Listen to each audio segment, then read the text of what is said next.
तो रुक करते हैं अगली खबर का, जो कि दिल्ली से आ रही है। अगले 3 महीने सस्ती नहीं होगी सब्जी। ये बड़ी खबर। आलू, प्याज और टमाटर की कीमतों में इजाफा होगा और इसके साथ ही आवक घटकर अब 1/4 हुई है। सितंबर, अक्टूबर और में और ज्यादा दाम भी बढ़ सकते हैं।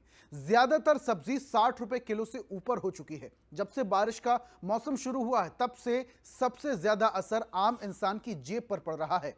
अब जिस तरीके से सब्जियों के दाम महंगे हो रहे हैं, अब ऐसे में लाजमी है लोगों को समस्याएं होंगी, क्योंकि सब्जी रोजमर्रा की जिंदगी में लोगों को खाने के लिए दोनों टाइम चाहिए होती है। अब ऐसे में सब्जियों के दाम महंगे हो गए हैं तो लोगों की जेब पर भी सीधा असर पड़ेगा और इसका सबसे ज्यादा असर आम जनता पर पड़ेगा। तो अगले 3 महीने तक सब्जी सस्ती नहीं होगी। इसके अलावा आलू, प्याज और टमाटर की कीमतों में भी इजाफा हुआ है। आवक घटकर 1/4 हो गई है। सितंबर, अक्टूबर और बाढ़ में और इसके साथ ही दाम बढ़ सकते हैं। ज्यादातर सब्जी 60 रुपए किलो के ऊपर हो गई है। अब इसका असर आम जनता पर पड़ेगा ही। अब जो लोग 1 किलो टमाटर लिया करते थे, अब वो कम सब्जियां खरीद रहे हैं, तो इसका असर दिखाई देने लगा है। अब जो महंगाई का दौर चल रहा है सब्जियों को लेकर, इसका असर लोगों के स्वाद पर और थाली पर भी पड़ेगा। के महीने के बीच सब्जियों के दाम लगातार बढ़ रहे हैं और बढ़ते हुए सब्जियों के दामों ने आम आदमी की परेशानी बढ़ा दी है। महिलाएं जो घर चलाती हैं वो सब्जी खरीदने के लिए जब मार्केट पहुंच रही हैं तो उनकी जो परेशानी और ज्यादा बढ़ गई है, क्योंकि टमाटर 80 रुपए के पार पहुंच गया है।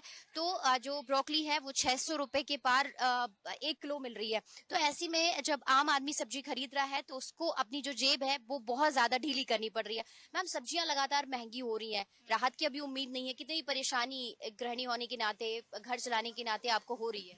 हाँ, तो हम सबसे पहले सब्जी खरीदने आते हैं तो पहले सब्जियों का रेट्स पूछते हैं कि भाई किसका क्या रेट है। हम अकॉर्डिंगली फिर सोचते हैं कि भैया हमें कम कम सब जिसका रेट कम हो उसकी तरफ हम डाइवर्ट होते हैं। यदि मान लो वहां भी ऐसा मिलता है कि वो तो भी दूसरी तरफ भी जाते हैं तो वो हर दूसरी चीज भी महंगी मिलती है।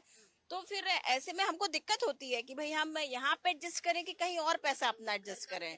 घर का बजट नेचुरली ऐसे में तो घर का बजट बिगड़ता ही है ना।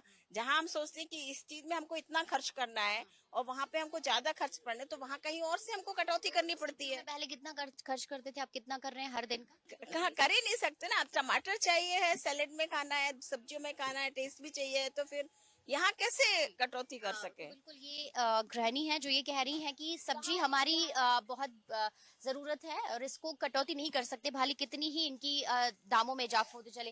गिलकी की बात करें तो गिलकी यहाँ पर 80 रुपए किलो है, करेला 120 रुपए किलो है और जो खीरा है वो 80 रुपए किलो के पार पहुंच गया है। ऐसी कुछ शिमला मिर्ची के भी दाम है, लेकिन जो सब्जी विक्रेता है उनके सामने भी बड़ी समस्या यही है, क्योंकि उनका भी यही कहना है कि अभी मध्य प्रदेश में सब्जियों की आवक बहुत कम है। टमाटर बेंगलोर से मंगा रहे हैं और दूसरी सब्जियां अलग अलग जगहों से बुलाई जा रही है। ऐसे में ट्रांसपोर्टेशन चार्जेस ज्यादा है और इसी का असर अब सब्जियों पर पड़ रहा है। हालांकि सब्जियों के दाम बढ़ रहे हैं, अभी उनके दाम कम होने की उम्मीद नजर नहीं आ रही है, लेकिन लोग बस यही चाहते हैं कि जल्द से जल्द सब्जियों के दाम कम हो ताकि उनको थोड़ी सी राहत जरूर मिले। कैमरा पर्सन पुरुषोत्तम मिश्रा के साथ रंजना दुबे, बंसल न्यूज, भोपाल।